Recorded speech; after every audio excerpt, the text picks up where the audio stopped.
السلام علیکم دوستوں، افسانہ دھوپ کے گھر کی دوسری اور آخری قسط آپ سب کی خدمت میں۔ کچھ ہی دنوں بعد مجھے کوئی صاحب وہ ڈائری دے گئے جو علی رضا نے میرے لیے بھجوائی تھی۔ بے قراری چین نہیں لینے دے رہی تھی۔ ڈائری میں گلاب کے خشک پتے، مور کا پر، اس کی محبت کے گواہ تھے۔ ایک لفافے میں میرے سارے خط بھی تھے اور کچھ خطوط علی رضا کے بھی تھے جو اس نے مجھے روانہ کر دیے تھے۔ مگر کیوں؟ یہ سوال تو میرے ذہن میں بھی تھا۔ کہیں کہیں ڈائری کے اوراق پر اس کی تصویر بھی ساتھ چسپاں تھی۔ مجھے اس کا وہ جملہ یاد آ گیا، یہ کہانی ضرور لکھیے گا۔ کیا کہانی لکھوں؟ کہ تم نے طوفانی عشق کیا اور اب شادی کے بعد بچے پال رہی ہو؟ میں کہتی، وہ ہنس دیتی، شادی کو نبھانا بھی ایک فن ہے۔ جب آپ شادی کرتے ہیں یہ تب سمجھ میں آتا ہے۔ وہ ہر بات کے آخر میں قہقہہ ضرور بلند کرتی، خواہ اس کی ضرورت ہو یا نہ ہو۔ محبت محبت، اس کے علاوہ بھی کوئی ٹاپک ہے تمہارے پاس؟ میں مذاق اڑاتی، ارے آپ کیا جانیں۔ پھر قہقہہ۔ مجھے اس کے بے معنی جملے اور زو معنی قہقہے یاد آ رہے۔ مختلف تاریخوں کے ساتھ اس نے واقعات ترتیب دے رکھے تھے، لیکن چونکا دینے والا جملہ یہ تھا کہ میں نے اسے چاہا تھا، اور پھر یہ شعر تھا کہ میں نے اسے چاہا تھا تو چاہا نہ گیا میں، چاہے مجھے وہ اب میری خاطر تو مجھے کیا۔ بے اختیار میرا دھیان ان خطوط کی طرف گیا جو طوفانی عشق کے نتیجے میں لکھے گئے تھے۔ میں نے ایک خط اٹھایا۔ ڈیئر فری، مجھے تم سے ہر بات کہہ دینے کی عادت ہے، تبھی تو یہ بھی بتا رہا ہوں کہ میں فائزہ کی بے وفائی کے بعد بالکل تنہا ہو کر رہ گیا ہوں۔ اس نے گاڑی اور بنگلے کی خاطر مجھے چھوڑ دیا۔ اب یہ بات میں کس طرح سب کو بتاؤں؟ تم تو میری بچپن کی دوست ہو، تم سے ہر بات کہنا میری عادت ہے۔ کیا تم مجھے اس بدنامی سے نہیں بچاؤ گی؟ اور 2 راتوں سے میں سو بھی نہیں سکا۔ میں تم سے فائزہ کی باتیں اکثر کیا کرتا ہوں۔ اب اگر تم میرا ساتھ دو تو میں اسے بتا دوں کہ میں بھی تنہا نہیں ہوں۔ یہ خط پڑھ کر میں خاصی حیران ہوئی۔ تو کیا فرحانہ علی رضا کی سیکنڈ چوائس تھی اور اس کی محبت؟ علی رضا کے اس خط کے ساتھ ہی اس نے تاریخ اور دن کے حوالے کے ساتھ لکھا تھا، کیا خدا نے میری سن لی اور فائزہ کے چھوڑنے کے بعد علی رضا مجھے مل جائے گا؟ اس نے خود اقرار کیا ہے۔ اب پتہ نہیں پھپھو اور ابو اس رشتے کو مانتے ہیں یا نہیں۔ ان کے دل میں تو خاصا میل آ چکا ہے۔ اور پھر علی اور فائزہ کی محبت کا علم سبھی کو تو ہے، ظاہر ہے ان کے ساتھ پڑھتی تھی، پھر خاصی ویل آف فیملی سے بھی تھی۔ پھپھو بھی خوش تھی اس رشتے سے۔ واقعات کا تانا بانا مختلف حالات کو واضح کر رہا تھا۔ ایک مس یو کا کارڈ تھا جس کے اندر تحریر تھا، میں تمہیں بھی مس کرتا ہوں، بالکل اسی طرح جس طرح کبھی فائزہ کو کیا کرتا تھا۔ کیا دوستی محبت میں یوں بھی بدل سکتی ہے؟ اس کے ساتھ ہی ڈائری میں تحریر تھا، کیا واقعی میری دعائیں پروردگار نے سن لی اور علی رضا کو مجھ سے چاہت ہے دیوانوں جیسی، لڑکی ہے افسانوں جیسی۔ اسی طرح کے بہت خط تھے جسے پڑھنے کے بعد مجھے محسوس ہوا کہ فرحانہ فائزہ اور علی رضا کی محبتوں کی کہانیاں سنتی تھی اور خود اس سے محبت کرتی تھی۔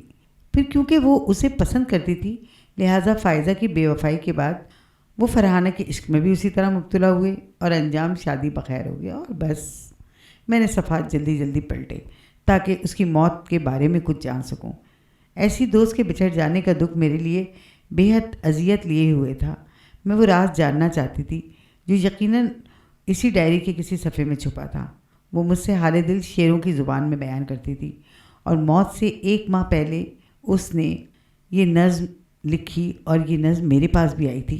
اب وہی نظم ڈائری کے آخری صفحات میں بھی درج تھی۔ میں نے وہیں پڑاؤ ڈال دیا۔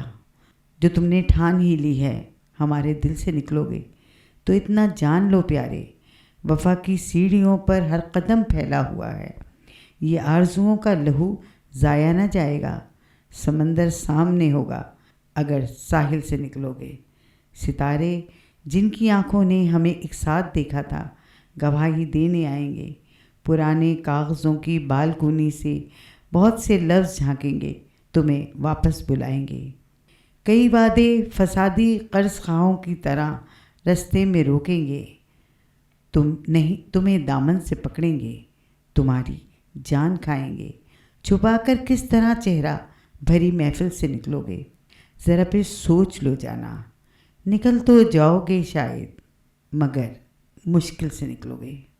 یہ خط آپ کو ڈائری میں ہی لکھ کر بھیج رہی ہوں۔ علی رضا مجھے پاگل کہنے لگے ہیں۔ لیکن کسی کے قریب ہونے کا سب سے بڑا نقصان جانتی ہیں کیا ہوتا ہے؟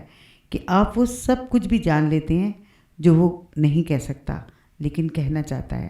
میں نے ان سے وعدہ لیا ہے کہ وہ یہ ڈائری آپ کو ضرور بھیجیں گے۔ ایک وعدہ اور بھی لیا ہے ان سے، اور مجھے یہ یقین ہے کہ وہ یہ دونوں وعدے پورے کریں گے۔ 2 ماہ پہلے مجھے ہارٹ اٹیک ہوا تھا۔ 2 ماہ ہی تو گزرے ہیں کہ مجھے فائزہ اور علی رضا کی ملاقات، بلکہ ملاقاتیں ہونے کا پتہ چلا۔ وہ بیوہ ہو گئی تھی اور کوئی اولاد بھی نہیں ہے، بے حد دکھی ہے، اور سچ تو یہ ہے کہ اسے علی کی بد دعا لگ گئی تھی۔ اس کا شوہر بے حد عیاش تھا، عورت اور شراب اس کے لیے سانس کی طرح ضروری تھی۔ وہ گھلتی رہی مگر زندہ رہی، وہ عیش کرتا رہا لیکن مر گیا۔ اب وہ تنہا سارا کاروبار سنبھال رہی تھی۔ علی سے اس کی ملاقات یہاں آتے ہی ہو گئی تھی۔ علی اس کے دکھ پر آبدیدہ ہو جاتے ہیں۔ وہ ان کی محبت تھی نا، جسے وہ کب تک چھپاتے، اور میں، یہ تو آپ جان ہی گئی کہ میں ان سے محبت کے مرض میں مبتلا تھی۔ تبھی تو کبھی بھی یہ نہ بتا سکی کہ طوفانی محبت ان کی نہیں، میری تھی۔ مجھے ہائی بلڈ پریشر رہنے لگا ہے۔ میں نے دوا اور پرہیز دونوں نہیں کیا۔ ڈاکٹر کے پاس میں اکیلی ہی جاتی تھی، حالانکہ علی میرا پہلے سے زیادہ خیال رکھنے لگے تھے۔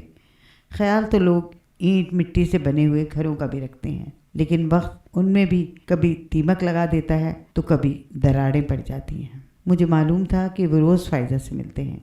جب میں نے ان سے پوچھا تو وہ ناراض نہیں ہوئے، بس رو دیے۔ میرے کاندھے پر سر ٹیک کر وہ اس کے لیے دیر تک روتے رہے۔ اب آپ ہی بتائیں میں کیا کرتی؟ انہوں نے مجھ سے ایک بار بھی نہیں کہا کہ وہ اس سے شادی کرنا چاہتے ہیں، لیکن ان کے آنسو بتا رہے تھے کہ وہ دونوں ایک دوسرے سے کتنی محبت کرتے تھے اور اب بھی کتنی محبت کرتے ہیں۔ زن فساد کی جڑ تو ہے نا، پھر اگر کبھی درمیان میں آ جائے تو بندہ بشر کیا کر سکتا ہے؟